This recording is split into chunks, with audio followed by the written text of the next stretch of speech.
Good morning, dear friends. Today we are going to discuss how to crack the JNU CBE, that is Combined Biotechnology Entrance Examination 2015.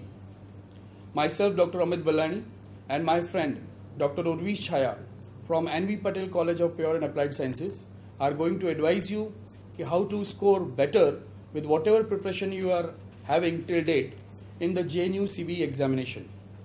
If we look at the JNU CBE examination, actually it is Jawaharlal Nehru University Combined Biotechnology Entrance Examination 2015. This particular exam is designed to have the candidature of the students from 33 central universities and 18 agriculture universities by one single examination. So almost if we see, there are almost 500 to 700 seats in this particular examination, and almost 25,000 to 30,000 students appear for this particular examination. The pattern of the examination is multiple choice question based. So there would be one question and there will be 4 options, out of which one has to attend one particular right option. There is negative marking, and negative marking plays a very crucial role in the selection of the students and their scores. As far as syllabus is concerned, there are 2 parts, part A and part B. In the part A, almost 10 plus 2 level of knowledge of the basic fundamentals of physics, chemistry, biology and mathematics is required.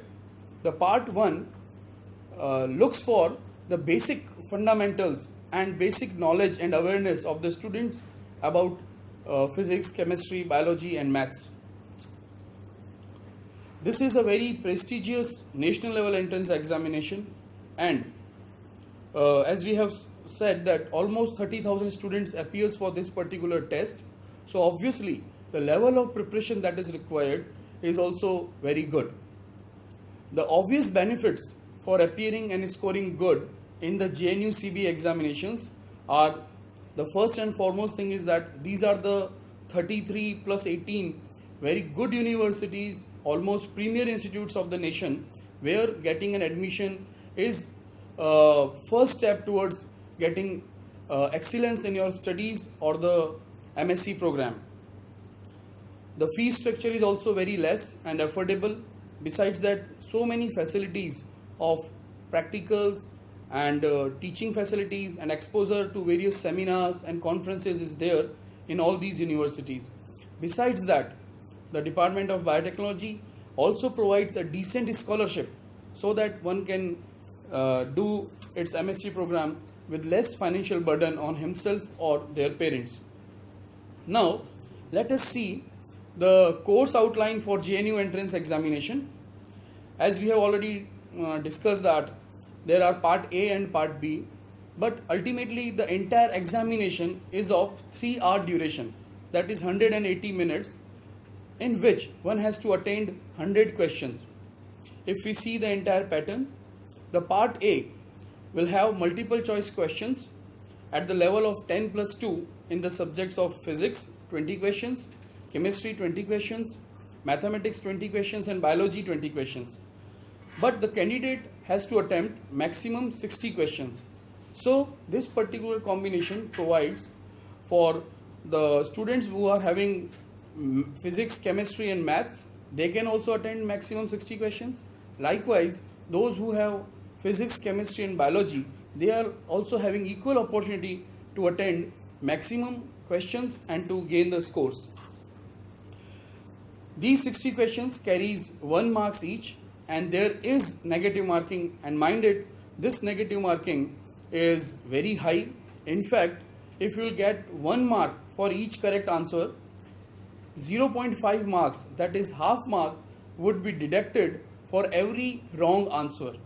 So here one has to see that whatever answers we know very well, we have to attend that only, otherwise negative mark will eat up your positive marks also. Similarly, part B, there will be almost 100 questions from physics, chemistry, biology, and the level of questions would be a bit higher and from the undergraduate course or the syllabus. There will be questions from various aspects of biology, particularly botany, zoology, microbiology, genetics, and chemistry. But out of these 100 questions, one has to attend maximum 60 questions only. All these questions carries 3 marks, so finally it becomes 180 marks on 60 questions.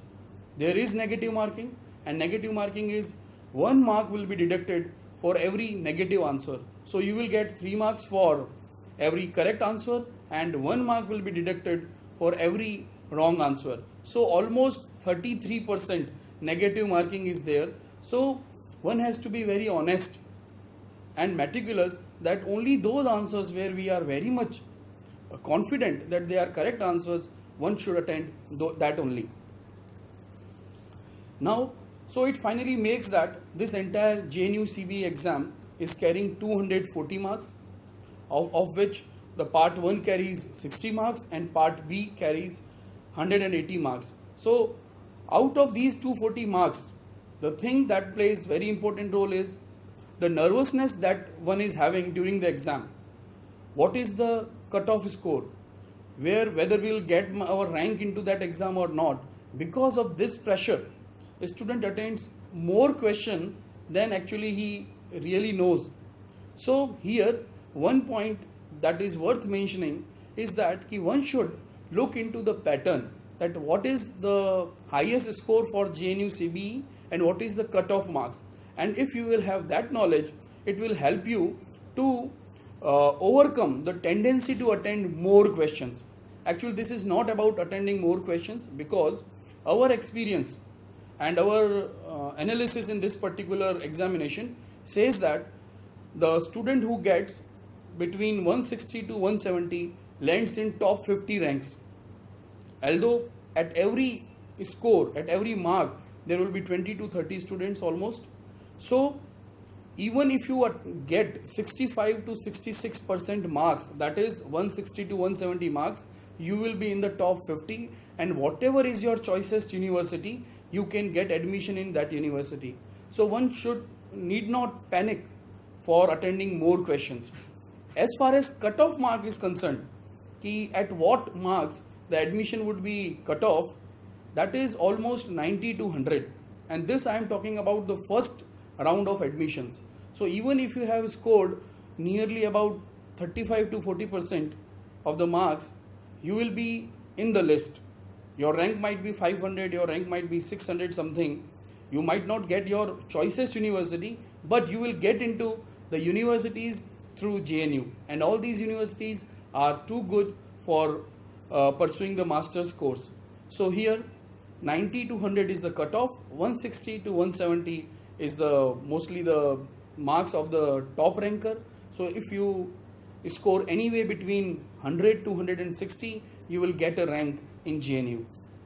Here the point that plays most important role is one should avoid negative marking. One should see the last year question papers so that one can have the idea about what are the topics that one should go through in the remaining 1 week.